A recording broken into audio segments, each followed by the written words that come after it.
Good evening, everyone, and thank you for joining us at the launch of the Foreign Policy Survey with an address by General Anil Chauhan, Chief of Defence Staff of the Indian Armed Forces. To start us off, I'd like to invite Dr. Samir Saran, President ORF, to deliver his welcome remarks. Thank you, Pulkit, and let me first welcome General Anil Chauhan to the launch of our Foreign Policy Survey. We are delighted that this year you've taken time out, sir, and you will be here on this occasion where we, for the last few years, have made a tradition of sharing with all of us the assessment of India's youth on India's international engagement, its choices as of partners, concerns, challenges, threats, and opportunities. The tomorrow belongs to these youth, and therefore their view of how they assess the decisions we make today is important for policymakers, for academics, for media, and for our partners indeed. So let me also welcome the fraternity of diplomats in Delhi to this event. This survey is in many ways a catalyst for our relationships as well, and in many ways it helps us shape what we do together. Let me put some caveats before we release the report and also introduce you to the authors who've meticulously produced this. So caveats are that I know all of us want to know what has been the Trump effect, but this survey does not capture it. The survey was conducted before Donald Trump was elected. So to understand his implications on our assessment of the world, you'll have to wait till the next survey. So that's the first caveat. The second caveat, that Operation Sindoor does not implicate this survey. The survey was conducted before it. So any implications of what happened in the summers this year will also be captured in the next round. And finally, this also is not able to capture some developments that took place this year. For example, the remarkable meeting of the Commission led by President Ursula von der Leyen and nearly all her commissioners, and the implications of India-EU relations as a consequence of that development is also missed out in this particular survey, because this was conducted around September last year. And in many ways, you have to caveat the findings with these realities. But because these surveys take time, and we have polled 5,000 folks across 20 cities with 35 questions each, and this is a lengthy process of getting it right, we will always be running behind time. So what I want to do on the occasion and in the presence of General Chauhan today, I want to announce that Professor Pant and his team and we at ORF are going to be releasing very shortly a life tracker of youth perceptions on Indian foreign policy. Every week we will be creating a panel of respondents, and we'll be putting out a real-time tracker of how the youth are responding to various foreign policy developments. And that will give us a real-time perception survey, which will be complemented by this longer, more robust annual survey. So ORF is determined to bring youth views to the forefront, and to bring it real-time, and to bring it to the policymakers. Now, I think you're going to see the results, and once we launch, please do carry a copy back with you and read it at leisure and in the time you have. But let me just tell you there's something that I found interesting when I was reading the survey. One, the youth are very wise, and they have actually captured this moment. They still have a longer term understanding of the importance of the UN and the UN Security Council and the multilateral institutional framework. And there is some recognition of that in the survey as you will read it.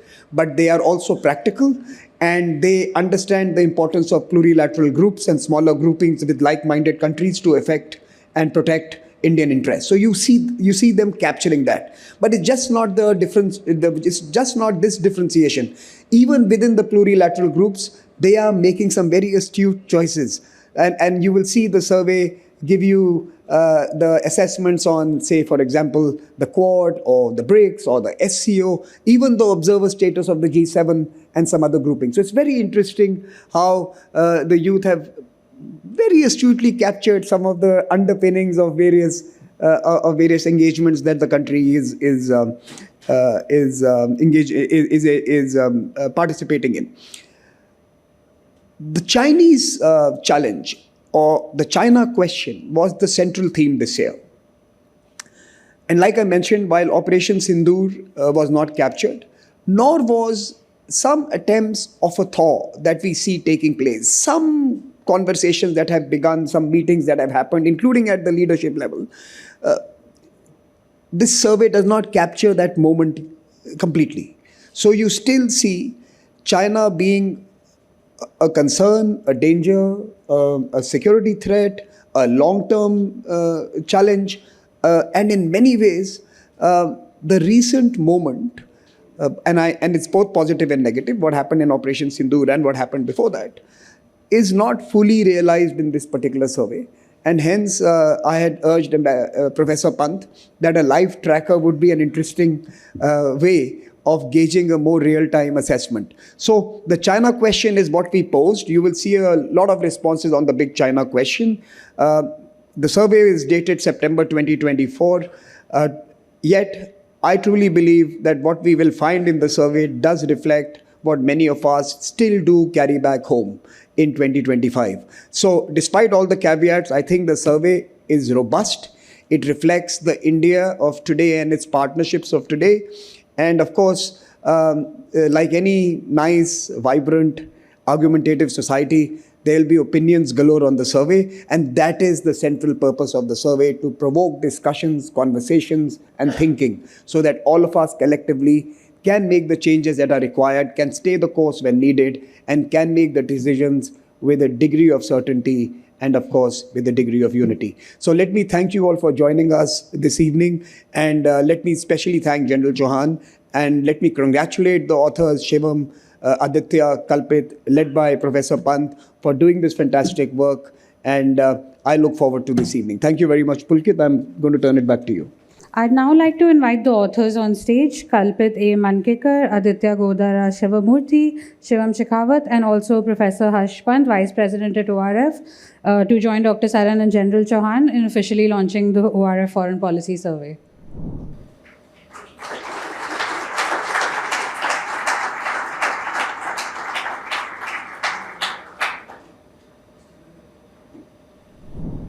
Thank you. And without further ado, I'd like to invite General Anil Chauhan, Chief of Defence Staff of the Indian Armed Forces, to deliver his address. Good evening, ladies and gentlemen. At the outset, I'd like to thank ORF for inviting me here today to deliver this second national security oration on the theme of India's evolving national security landscape. I'm aware of ORF's extensive research on this particular important topic, and you must have seen it in part of the survey, which has just been released, and acknowledge the contribution of it over the years. My compliments to its leadership, distinguished researchers, and Team ORF. National security is a very vast and a complex subject. And there are various kind of people dealing with it, people like me in uniform, the diplomats, strategic analysts, common citizens. Actually, everyone's concerned with this issue of national security. But every one of us may have different kind of perceptions, different kind of perspectives on national security. My view, like a man in uniform, will always be colored by the military view. I think the national security landscape of any nation, that includes India, is shaped by its history, which kind of reflects its past, the geography, which more or less remains constant. Of course, that's now no longer true because it can be changed now. Geopolitics, which is shaped by the competing interests of nation states and are always evolving. And last but not the least is, I think, technology. Now, which is moving at such a fast pace that it's leaving behind all those people who are involved in application in various fields, including security. And they're all being outpaced and outclassed by march of technology. So national security, in simple terms, in my view, this whole architecture can be described as three concentric kind of circles. The outermost circle could be, how do you secure your nation, that security of a nation. This remit is, I think, the largest. And it takes a long-term view of things. It will involve issues like diplomacy, foreign policy, economy, trade, environmental security, human security, technology, and what all. A middle circle would be involving how do you defend your nation. That's a subset of that outer circle, how you secure a nation, and you look at issues, how you build your capabilities to fight. The central core of all this, the third circle, which I talk about, is about military preparedness of a nation. It deals with probably force structures, it deals with strategies, training, motivation, and operational plans, etc., practices. So all this is part of the core. I think that's the central. And all of this would translate into probably a national security strategy, a national defense strategy, and a national military strategy. Further, of course, you could have derived from it theater-specific strategies. You could have a strategy for your northern front, you could have a strategy for your western front, and you could have specific, domain-specific strategies like land, air, and maritime domain. When I talk about these three concentric circles defining what is national security, I think these three areas actually don't work in very watertight kind of domains. They interact with each other quite frequently.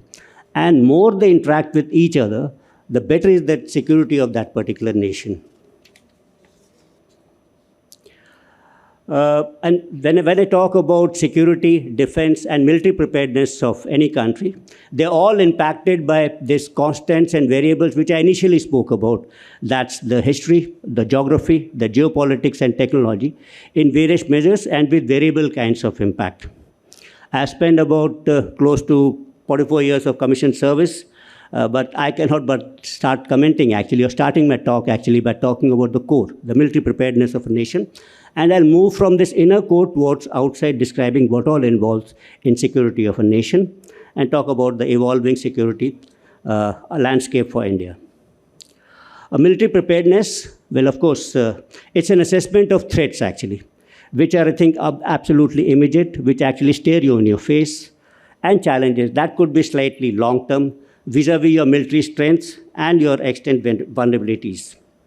The present emerging landscape from the military perspective is not a very manicured kind of a garden which we all see, but I think it's a very, very thick, unexplored kind of a forest with all its unfriendly environment and dangerous inhabitants.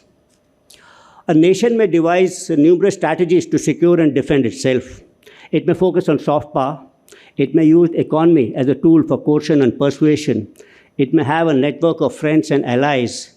It may strategize on how to achieve an ideal balance of power. Most of this actually help to avoid a conflict. But when that happens, it's the military preparedness that will help. I'm saying this because I see now increasing proclivity between nations to actually use force for attainment of their political goals. Now, let's see this changing landscape through the lens of military milieu and then move outwards, as I said. I think that the foremost evolving military challenge before us, that's India, is to be prepared both for an old and a new type of war. I went to staff college long back, it's almost about 30 years back, and I went there, they taught me about operational strategy, operational art and strategy. And then, of course, 5-10 years later, I went to higher command. War was about, mobilization. It would mobilize towards the border. The pivot formation should move first, followed by, strike formation. Then you'll carry out some kind of a posturing. There will be some kind of a deception. And then finally, a decisive thrust, which will take your strike code deep inside the enemy territory to create a wedge between those territories. And you would project yourself at a particular area, having occupied it. And that's, we thought, was the end state of that particular war. That was what war was. Subsequently, of course, when we invented that cold start, because of some different kind of compulsions, you could go in for shallow threats. And then, of course, capture of territory, actually, was an important ingredient or a very distinct of what you perceived as victory. Put this in contrast with what happened during Operation Sindoor. Operation Sindoor was totally a non-contact warfare. We never saw each other. Or if we saw each other during strikes or post-strikes for a PSDA, we saw each other either through ELINT, EMINT, COMINT, either through electro-optical or SAR imagery. That's how we saw each other, both before the strikes and for PSDA. So like all wars, I think there are a mix of kinetic, now increasingly mix of non-kinetic forces also. But kinetic operations are important in all this land, air, and maritime domain. And these we saw were degraded or amplified by non-kinetic domains, whether it was cognitive, info, electronic warfare, and cyber operations. They're totally non-linear. trans-LC firing to striking airfield infrastructure in depth with precision and timing. There was no front, there was no rear. And this particular difference between front and rear had totally vanished. It was a network kind of warfare. So we had our air defense communication network, we had an air defense network, and a rudimentary counter-US grid, which we tried to put in place before the operations broke out. And that gave us a fused kind of a picture. So better situational awareness, better transparency, which actually shortened the OODA loop. So classically, it was multi-domain operations over land, air, maritime domains, duly supplemented by cyber, space, electromagnetic spectrum, and cognitive domain. The implication of all this is that in future, we'll have to be prepared for that old and new kind of warfare together. So we have this war, something which the Israelis fought the Iranians in some manner for 12 days. It's a new kind of warfare, where the Russians and the Ukrainians are firing a mix of both. So we have to be prepared for both kinds of warfare. The second evolving challenge from the military perspective is to keep a high degree of operational preparedness 24/7, 365 days. Constant vigil, real-time intelligence, and seamless coordination amongst various different branches and agencies have become critical necessity. Again, I'll take you back to an earlier paradigm, say about 10, 15 years back. There used to be a concept of warning time, which was given to us. So against the northern adversary, there could be a warning time, say, of 6 months. Basically, we could figure out how the diplomatic or the political mood in that particular country is shaping up. Then, of course, they required time to mobilize. Tibet was very far away. And you had that the government will be able to give you, say, they had specified a particular time. And similarly, for a Western adversary, they may be engaged in Operation Azma-Istikam towards the east. They would require to mobilize. So you would have some definite amount of time before a war could break out. And this current paradigms exactly are all gone. This is no longer true, because we were engaged in kinetic operations even before we mobilized, and we were still mobilizing. And by the time, in 4 days before we could mobilize, the operations were called off. And even it could not called off in the sense because we are still at a pause. So that's how we are. The third evolving challenge in the military domain is to prepare for the entire spectrum of conflict, ranging from sub-conventional, conventional to nuclear. And this is for across the entire domain, entire front and all domains. And the modern conflict has shown that threat can emanate for any level and escalate quickly and rapidly, necessitating diligent preparation and capability to build up. In the spectrum of conflict, nuclear conflict lies at the extreme end of the threat spectrum. My understanding is that nuclear weapons are tools of deterrence and not war fighting. Of late, India has also said that it will not be deterred by nuclear blackmail. So I thought that I'll clarify a bit on this and give you my take on this. I think Operation Sindoor is the only example of a conflict between two nuclear weapon states. There have been hundreds of conflicts ever since nuclear weapons have been invented, but only one of the belligerents could have been a nuclear weapon state, the other were normally none. So Operation Sindoor, in that manner, is slightly unique in itself, and it may hold lessons not only for the subcontinent, but for the entire world. Having said this, I think that in this particular conflict, we thought that there was a lot of space for conventional operations. And this, I think, is due to three fundamental reasons. First is India's nuclear doctrine, that is no first use. I think that gives us strength, and that contributes to it, creating this particular space between us and Pakistan. Second is the way we responded, actually. When India went to respond, we destroyed terrorist camps in response to terror attacks as part of a prevention strategy. You may call it revenge, you may call it retribution, but that ought to prevent further attacks. Pakistan escalated this particular conflict into a fully conventional kind of a domain. The escalation to a conventional domain was in the hands of Pakistan. Thus, it reduces his option to raise the threshold of this nuclear conflict. So that's another thing, that he escalated, so he can't further escalate it to the nuclear domain. And thirdly, I think there is space because there was no capture of territory involved. You must have heard this old thing that they're likely to use these tactical nuclear weapons on their own territory, and those kind of scenarios they was out. So this has led to falsification of the old standing doctrine, actually, that nuclear weapons can deter kind of conventional conflicts. I think, having said that, I think that further expansion of space in conventional operations is possible in each ladder of that escalation by taking it to newer domains of warfare like cyber, electromagnetic spectrum, and cognitive. So we can still expand space for conventional operations. The fourth evolving military challenge is the increasing vulnerabilities to long-range vectors and long-range precision strikes. There is currently no foolproof defense mechanism against ballistic missiles, hypersonics, cruise missiles, and large-scale attack by drones or loiter munitions, especially when they are all used in conjunction with one another. You saturate the defenses and there's no defense. The detection, tracking, and engagement paradigm for all these three are entirely different.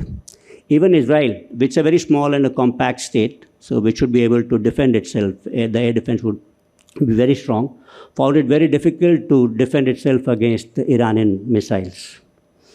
So there's an important fallout of this particular impact. What I said was, firstly, that military infrastructure that we have built, since 47 or 65 or 75, it's unfortunately very close to the border, our airfields, military cantonments, and all this. So then they are now within range of long-range artillery, missiles, and rockets, and it's true for the other side also. We have created a lot of overground infrastructure, I think, which is susceptible to damage and destruction. That's a second important fallout. And this particular challenge also has implication for civil defense. So I'll leave it at that. These are some challenges for which presently no one has a very suitable answer, not only in India, but globally. It'll take time before we are able to build credible defense against such kind of threats. Currently, the only answer lies in maximizing deterrence and incorporating these vectors as hypersonics and supersonic or subsonic cruise missiles and long-range loiter ammunition into your arsenal. The fifth issue that is changing the military landscape is the rapid march of technology. And I'll talk about technology when I talk about military preparedness, defense, as well as security. I think it affects all three concentric circles which I spoke about earlier. So it impacts all three, and I'll be talking about it. As far as military is concerned, technology is ushering the third revolution in military affairs, which I've been calling as convergence kind of warfare. The first being, maneuver warfare, and the second being net-centric warfare, and this would be intelligent or more intelligent kind of warfare. So why I'm calling it convergence? Because it's converging kinetic with non-kinetic, physical with cognitive. It's converging tactics, operational art, and strategy into one kind of a continuum. The first RMA, which I spoke about, revolution in military affairs, along with the second RMA, which is net-centric, along with the third RMA, which is convergence, but mostly intelligent warfare, time and space, and all such things.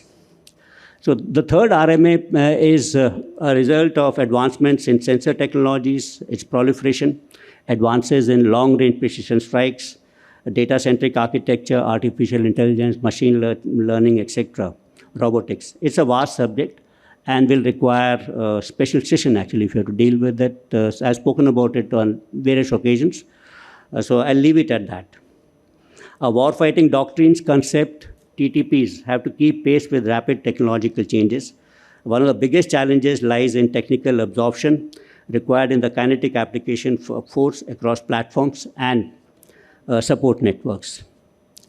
Emerging technologies like artificial intelligence, data analytics demand soldiers who are future-ready, equipped with superior technological knowledge and capable of adapting and applying advanced TTPs to win future wars in an increasingly complex and technological-driven battlefields.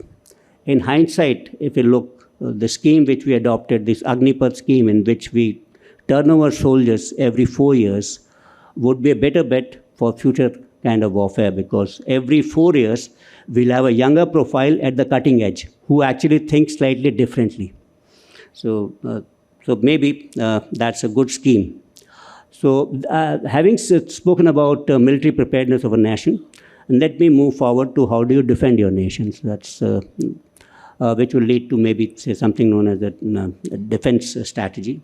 The defense of a nation actually would involve issues like defense manufacturing, defense research and development, acquisition of important or critical technologies, platforms, etc., maybe through import, export of defense equipment, development of military infrastructure for land, air, and maritime operations as part of hard power.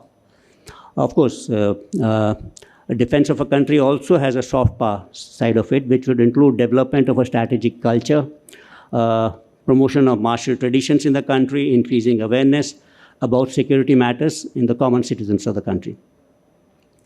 I think the first important issue in evolving landscape for defense of a nation, I believe, lies in self-reliance. There has to be a renewed focus on Atmanirbharta. India cannot allow emergence of a major gap in our technological capabilities as compared with their adversaries. And I think indigenous weapons are important because they're important to maintain actually surprise. You may have, say, for example, a Meteor missile, which is a BVR missile on Rafale, it may be excellent, but the world knows its particular range. And then you can take corrective action, you can have your tactics to avoid it. So that's a particular drawback of buying weapons from outside. But if you have your own series of, say, Astra missiles, which people may not know in the initial combat, that what kind of a range do you possess, so that gives you a major advantage. So Atmanirbharta, I think, in the long run, will pay. The second important is reliance on resilient supply chains and focusing on intelligent stocking for India and creating surge capacities domestically as well as with trusted partners abroad. Most of these activities, I mean to say stocking as well as surge capacities, creating of this is actually capital intensive. So if I have to stock tank ammunition for 30 days of normal and 30 days of intense and normal fight, I've done some kind of a back of the envelope calculation, it will cost me 34,000 crores. That's almost equal to 3 submarines or maybe 17 regiments of Pinakas. So that's how the cost differential is. So one will have to look at how do you intelligently stock, what do you stock? A lot of changes in this. What kind of a surge capacity do you create? How will you create that? That, I think, is a question which will require review and serious deliberations in future. India's defense manufacturing sector must leverage supply chain optimization and core competency advantages by partnering with friendly foreign countries. This approach aims to foster joint ventures and transfer of technologies, including 100% foreign direct investment for Make in India projects, which will facilitate advanced manufacturing within India.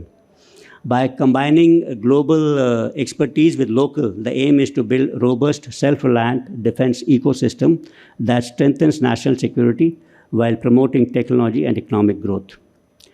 Thirdly, important part as far as defense is concerned, that defense manufacturing has to remain contemporary and embrace smart manufacturing practices that leverage deep technology, novel materials, and advanced manufacturing techniques such as 3D printing, biomanufacturing, etc.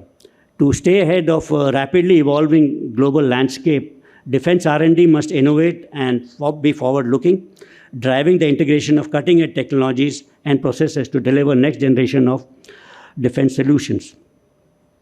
I may add over here that rapid technological advancement and intensifying geopolitical rivalries and alignments are reshaping the global defense ecosystem in unprecedented ways. One critical dimension is the deliberate denial of access to high-end technologies such as advanced semiconductor chips, microprocessors, and precision manufacturing tools that are essential for modern weapon systems and secure communications. Equally significant is the growing concentration of control of rare earth elements and other critical minerals whose extraction and processing are vital for producing next generation of defense hardware, energy systems, and electronic warfare capabilities. Fourthly, as far as defense is concerned, I think there's a need to acknowledge that warfare has evolved from what it was in the past. Today, we have undeclared wars, informal wars, special operations rather than declared kind of wars, gray zone operations. This will require a multi-dimensional kind of approach, including intellectual, doctrinal, and conceptual changes in thinking. Promoting a strategic culture, creating awareness about issues related to security and defense of the nation, informed debates, etc., will help the nation to meet new challenges. For all this, I think early establishment of National Defense University will be important. So having spoken about those two circles, now let me move to the third and the outermost circle, which deals with the security of a nation. The security of a nation is perhaps the most nebulous, but yet a vital concept demanding a clear long-term vision. Comprehensive national security requires a national vision, clear understanding of international and regional environment, and astute diplomacy to charter the current tumultuous geopolitical landscape. It must encompass economic and social security through robust trade, financial stability, and the strengthening of soft power, along with the pursuit of strategic, emerging, and disruptive technologies. So as far as vision is concerned, that's been laid out by the government that India aspires to be a developed country, Viksit Bharat by 2047. And this, of course, is being guided by the ideals of being a Vishwabandhu and a Vasudhaiv Kutumbakam. India seeks to strengthen its role as a trusted global partner, promoting harmony, cooperation, and the belief that the whole world is one family. On the diplomatic front, since our independence, India has charted a distinct kind of a path, evolving from its traditional policy of non-alignment to multi-alignment. And of course, this is in transition, and now we also talk about strategic autonomy. But the strategic autonomy must not be taken for strategic isolation. Rather, it underscores India's need for strong friendships and partnerships to secure national interests. So India, like other countries, is at a crossroad of many changes that are occurring around us. And it may have to play a role of a balancer being, we could be part of BRICS and SCO at one end and Quad on the other. We could be a bridge from an economic balance between the global north and the global south, a geographical balance between Eurasia and Indo-Pacific. The global security situation today is, we all know, is in a state of flux. The world is transiting between two orders. Amid this chaos, the US stance adds to additional layer of complexity, which we all are aware. So the other important part as far as national security is concerned is about economic and trade security. A resilient and dynamic economy is the bedrock of national strength, ensuring stable growth and sustainable development. Social and internal security is another dimension of the national security. And for a country which is, say, multilingual, multi-ethnic, multi-religious, I think this internal security, I think, is very, very important and should be an intrinsic part of any social security architecture. This again is a very specialized and a vast subject, and probably I'm not be covering on this, but I think it's important. So all I can say is that in this evolving security landscape, India must adopt both a telescopic and a microscopic kind of view, maintaining a clear long-term strategic vision with respect to external geopolitical challenges and balance it out with internal challenges. After all, comprehensive national security has both external and internal dimensions. While we're looking at all this, as far as security, apart from immediate concerns that are along our borders, we also need to look at the regional security environment, which again is rather challenging as far as India is concerned. We look at Myanmar or countries, there's economic instability in large number of countries. So as far as Myanmar is concerned, I don't think any foreign involvement in Myanmar would be in India's interest. And this is creating a crisis of refugees which have spilled over to India's northeast. That is creating a problem for its own. Next is, I think, the economic distress in countries in the IOR has given outside powers to leverage their influence through debt diplomacy, creating vulnerabilities for India. Similarly, frequent shifts in government in South Asia with changing geopolitical equation and ideological views is another major challenge that we face. Similarly, there's a possible convergence of interest we can talk about between China, Pakistan, and Bangladesh, may have security implications for regional stability and security dynamics. As I said toward the middle of my talk, that technology affects the military preparedness, defense, as well as security. So I'll touch upon an aspect of security which I think is going to become a challenge for a country like us in long term. Technology is both a shield and a sword and must be handled deftly. The deep penetration of digital technologies in every segment of human society has made it an important instrument of administration and governance. It has also increased vulnerabilities of individuals, organizations, societies, and indeed nations. Proliferation of hate and lies, inflammatory content, fake news, extreme ideologies in digital space is a cause of concern. While this is being perpetuated by ordinary citizens, so-called who think that they are better informed, people who are in public life, influencers, politicians, etc., may have a different viewpoint, but its reach, reaction, and effect can be analyzed today by artificial intelligence and advanced data analytics to manipulate information. This could have dangerous consequences for democratic societies, especially countries like India, which have, as I said earlier, multicultural, linguistic, and multi-ethnic kind of a background. The spread of misinformation, cyber threats, and the weaponization of digital spaces have created new frontiers of conflict, undermining trust and manipulating perception. That, I think, is going to become another important thing. Apart from this, as far as the national security is concerned, we'll have to talk about issues like environment, climate change, also issues related to human security, issues related to human trafficking, illegal migrations, and pandemics which are threatening human security and making populations vulnerable. So this is, gentlemen, ladies and gentlemen, I had to talk about the three layers, how I see national security architecture being the military preparedness, defense, and security of a nation. Towards the end, only I would like to say that India aspires to be a developed nation, a Viksit Bharat by 2047, on the 100th year of its independence. Realization of this dream demands constant foresight and adaptability in the face of shifting geopolitical equations, technological disruptions, and non-traditional threats. In this journey, balancing strategic autonomy with meaningful partnerships and strengthening internal resilience would be vital. India's ability to anticipate challenges and act decisively will define its strength and stability in the decades to come.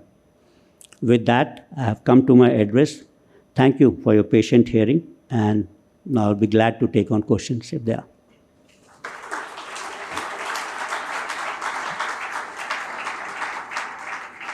Thank you, General Chauhan. I now have on stage Professor Harsh Pant, Vice President ORF, who will be moderating a conversation with General Anil Chauhan. Professor Pant, over to you. Thank you, Pulkit. Thank you, sir, for a very elaborate view, that panoramic view that you laid out for us, right from the idea of the conceptual challenges of defining national security to operationalizing that idea into capabilities, into doctrines, and into how strategies are being conceptualized at a time when both external and internal there is so much of flux.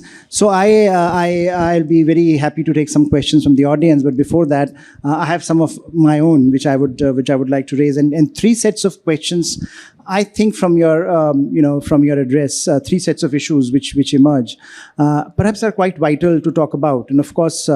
Against the backdrop of Operation Sindoor, we need to talk about the issue that our report also highlights. There is a lot of concern with regard to our two neighbors, China and Pakistan, and we have heard recent conversations, recent discussions from senior members of the Indian military, saying that India had not one, but three adversaries that we were managing during the operation.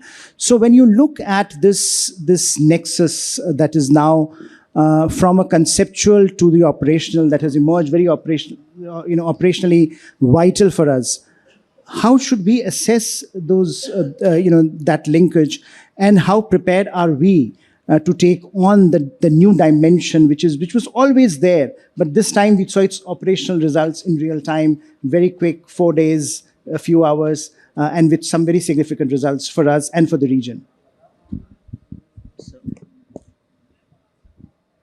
Maybe it's a very difficult question to answer, firstly, because a lot has been said on both sides. But I'll base my answer on facts, actually, and some reasonable assumptions. So the first fact which I want to tell the audience over here is that there was no unusual activity on the northern borders during the duration of this conflict. uh, which is different. In past conflicts, there had been trouble on the borders. Maybe this is a short conflict. That's an assumption I can make. But that's a fact that there was no activity on the northern border. The second fact is that we all know that in the past 5 years, Pakistan has acquired almost 70 to 80% of its weapons and equipment from China. So that's a fact. And a reasonable assumption would be that Chinese as OEMs will have commercial liabilities which they have to fulfill and will have people in Pakistan. So, and we all know today in defense companies, there are always ex-servicemen who work there, there are civilians who work there. So there would be people who would be meeting their commercial obligations. That equipment has to service, it has to function. It happens for India also, it happens for all countries. If we get equipment from, say, Israel, you'll have to have people over here. Third thing we can talk about is information. So today we seek information from open sources, we look at satellite images. So we may look at, we've seen all those images of Maxar, Planet Lab. There are a number of Chinese companies also doing this on a commercial basis. So you could go to them or you could go to US for purchase of this commercial imageries. So that's possible. How much of state support will be there, it's very difficult to define in that particular process. When this information turns into intelligence is also very difficult to define. Means unless you are factually correct or you have evidence of it. So that assessment making is wrong because all this is, one to the other, it's slightly linked with each other. I'll leave it at that. So, General, the other set of issue which I thought was interesting and which we saw during the operationally unfolding during Operation Sindoor as far as Indian military was concerned was a high degree of integration. And I think that has been remarked upon as a big success story this time. Now, when you look at your own journey as, of course, as the CDS, but also in terms of where the discussion and debate on theaterization and jointness and integration has gone, how satisfied are you as to where we are at the moment, and what's the future trajectory of this conversation? So I have always said that the road to theaterization lies through jointness and then integration. And I've tried to define what these three activities are. Jointness is that creating that spirit, that bonhomie to work together, share information without problems. And that has really got the three services close together. And then, of course, is physical integration. When I say integration, I did make a mention that our air defense networks are integrated. They evolved separately. But we were able to integrate the IACCS with Akash Tir and Navy's Trigun. Similarly, our communication networks evolved separately. We were able to network them. Similarly, our rudimentary counter US grid. So we've been able to integrate inventories, logistics. And I can give you an example of this. All three services have their MRSAMs, medium range. So the naval ones are deployed on ships, Air Force ones are there. So since we are able to see each other's inventories, the Navy required some inventories which they found with the Air Force, and they contact the Air Force and they're readily given to them. So that wouldn't happen, and this did not require any big effort actually. It was done at the level of colonels or equivalent officers. So that shows the level of jointness. That means they didn't even have to ask someone. They just said yes.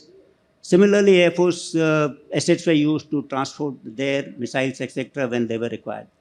So, and this all was happening at the level which is supposed to be done. They never bothered their vice chiefs or chiefs, okay, we got to give this to this, some other, that didn't happen. So there was a level of jointmanship and integration. Both of them helped us actually quite a bit.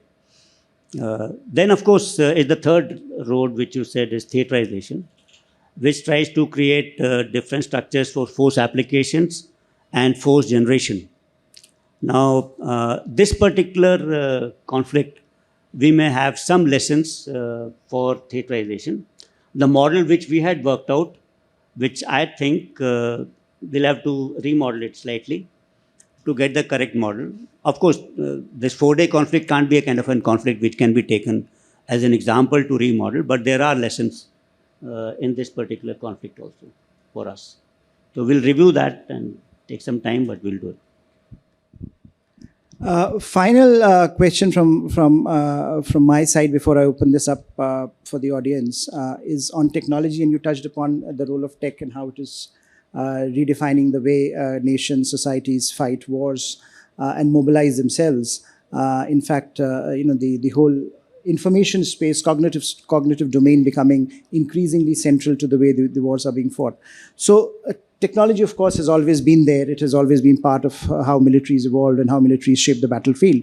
But I think the scale and scope is bewildering almost. So when we say how prepared Indian military is to fight the battles of the 21st century, how satisfied you are, not in terms of capabilities, which of course will come and go, but in terms of conceptually defining for the role for the military. Are we there yet? Or you mentioned Agniveer very interestingly as perhaps one area where we have got it right. But are there other areas where you think more needs to be done? Maybe in professional military education, maybe in just the way we recruit, outside expertise in shaping the way Indian militaries will have to fight certain kinds of wars. Technology is important, and how to get this into our system actually. So we've taken few steps. First, you must have read about the future warfare course which we have started, which is rank agnostic. You'll find officers who are 2-star majors doing the course with officers who are majors, and they are from all 3 services sitting together. And the last course, we also included the academia and the MSMEs and people from the industry doing the same course with people. So that, and there were a lot of lessons actually for both sides. So we are trying to fuse all this together to get some more ideas. We also have established a future operation analysis kind of group. We have, by and large, if you must have noticed, in the past 2 years at least, we've shifted most of the debate towards war fighting rather than geopolitics in Fauji seminars. Otherwise, we used to keep talking about more on geopolitics and diplomacy, which are not our forte. But we have centered the debate back to actually war and war fighting in most of our debates. That's a major change. And this we're going to take it forward by having one more event, Ran Samvad, which will actually be more to do with war and war fighting. And in this particular Ran Samvad, again, I'm going to introduce a different kind of a concept. In most of our Fauji seminars, you find retired people actually talking and young officers listening. So we'll reverse it because they know more about warfare and what is changing the young officers. These young officers are going to talk, and the retired people in the strategic community is going to listen to them. So that's I'm going to reverse this in Ran Samvad. So these are some, I can't say that, your question is that are we there completely? I can't say that, but we started this journey.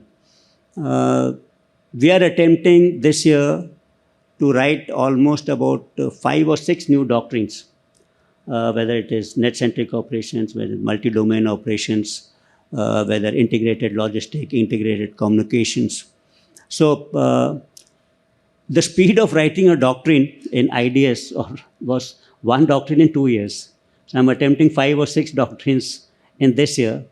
And so unless you move with speed, the technology is moving rapidly. So these are some changes which we are trying to bring out. Yes, so in that spirit, I open this up, and I open this up for younger lot. So because this is a youth survey, and you have also mentioned that the retired should listen to the youth. So let me go at the very back. Good evening, sir. My name is Ananya. I am actually a student from Manipal. So my question is, how is Indian military recalibrating its strategic position and operation readiness in response to shifting center of gravity from Indian Ocean to a Indo-Pacific framework? Thank you.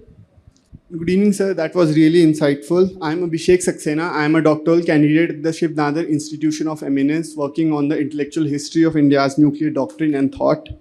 Given the recent discussions around establishing an integrated rocket force for India, could you please share how far the initiative has progressed, the current status of its development, and any anticipated operational or doctrinal implications? Thank you so much. Okay, I think we have someone from the front, maybe. Good evening, sir. My name is Malaika Thapar, and I'm from NADSTRAT, a think tank based in Delhi. My question is, in light of rising regional tensions and shifting global power dynamics, what steps is the Indian military taking to future-proof its capabilities and maintain strategic deterrence? Thank you.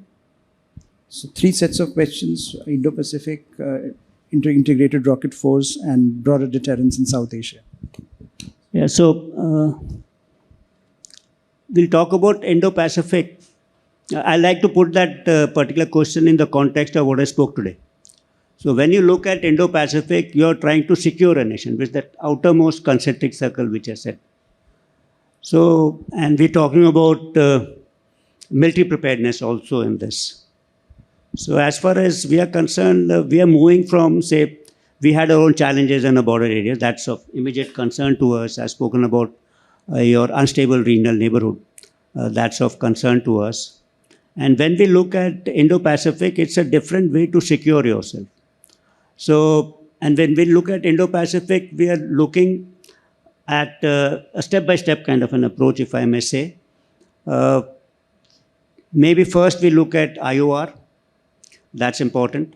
And as far as the military is concerned, the Indian Navy is already doing mission-based deployments in IOR region. We are trying to interact with larger number of our littoral countries.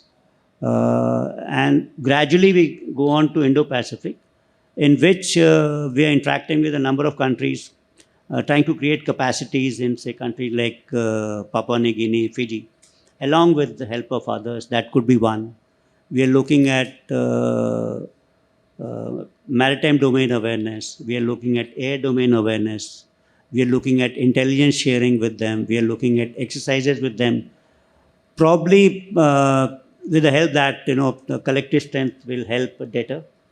And we're looking at, say, logistic arrangements. But all these issues actually are connected with how you secure. So you prevent a long-term view, prevent a kind of a conflict. But while doing this, we must not lose sight of what happens for defense and what happens for the military preparedness. That, I think, is important. Second question was related to this rocket force question. That was from a gentleman over there. I spoke about the capabilities that, against which there is no defense: ballistic missiles, cruise, hypersonics, etc. I think this 26th January, we did showcase, DRDO did showcase Pralay missile, which has a range of almost about 500 kilometers. So I can say that that was not just for displaying. So it's for to be inducted into the services shortly. And I did speak about that. This is a capability against which people don't have defense, so we'll have to acquire this as a kind of a deterrence. That, I think, was important. And the last question I could not gather fully. You're talking about regional threats, which I did make a mention that it's a very unstable kind of neighborhood as far as we are concerned, politically, economically, socially. And the instability in a neighborhood would be a cause of concern. The crisis anywhere over there it may lead to more than a crisis, to a conflict kind of a situation. That will not be in India's interest. So we are running out of time, but I'll take 2 more questions if possible. Yes, the gentleman there and someone at the very back. Anil Chauhan, good evening. This is Rishabh from Times Now. I have a question that, and this is regarding Operation Sindoor. Do we somewhere understand that Infowar is also part of the war games that are happening in this era? And during Operation Sindoor, there was somewhere we lagged in the information warfare, given that the other side had a better narrative building globally where we lagged behind. General Trinco Perry just moved to Carnegie, India from the Hindu. a question. You talked of Indo-Pacific and the maritime, the shift.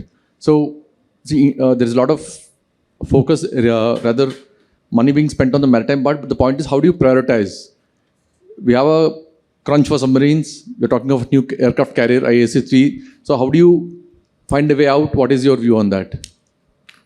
I'm sorry, there are a number of hands, but I have to conclude this session. So, General, over to you. I didn't speak about the shift to Indo-Pacific. That was a question from the audience.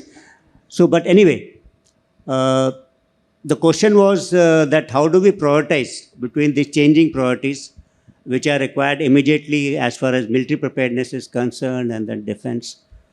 So, I think there are 2-3 things we need to do. What we are trying to do is ICDP, that's Integrated Capability Development Plan, which is based on threats. So we are attempting it for the first time. So it will reprioritize what we need. And it is not related to acquisition for the Army, Navy or the Air Force. It is trying to acquire capabilities for a particular task. If you want to carry out surveillance or you want to carry out deterrence. So having done that, then the platforms can be assigned to a service. Earlier, the approach was entirely different. Earlier, the approach was the Navy required this and they were always in competition. So we're trying to, I'm not saying reducing that competition, but we are trying to get out what is exactly a requirement. Second thing, what we are doing is ORSA studies, operational research. And that actually defines as to what is your actual requirement. So maybe the amount of, say, tank ammunition one we has, if it ranges from an anti-tank mine to a rocket launcher, to an anti-tank missile, to Apache helicopter, if you count all that along with the Air Force, you'll be able to destroy the Pakistanis, all tanks at least 30 times over or something like that. So we need to, and similarly when we look at MR-SAMs, how many kind of missiles will you require to, say, take care of, say, 400 odd aircrafts in the Pakistan Air Force. So we have to come at a rational kind of a numbers. I did also speak about intelligence stalking and search capabilities. Unless we do all this in a more scientific manner, we'll be wasting actually our money and our resources. And if we do this correctly, then there's enough fund for modernization. That's my take on it. The second question, or rather the first question, was upon information war and narrative building. Very important, this thing, and we are trying to learn from this and trying to create some kind of vertical which will look into perception management and cognitive warfare, both offensive and defensive aspects of this particular. As far as narrative is concerned, I personally believe that narratives are to be built on facts. And it's the job of the armed forces to create those facts.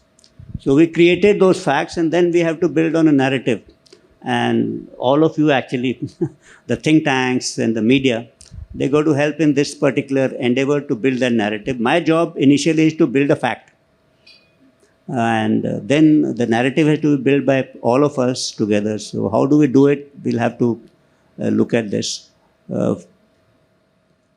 Thank you, General. You have been very kind, answering all kinds of questions and with great openness. Thank you for joining us this evening. And I hope you can stay with us for a while if your time permits. I think many of the people here would like some interaction with you. So we hope that you will be able to join us. But that's his call, not mine. Pulkit, over to you.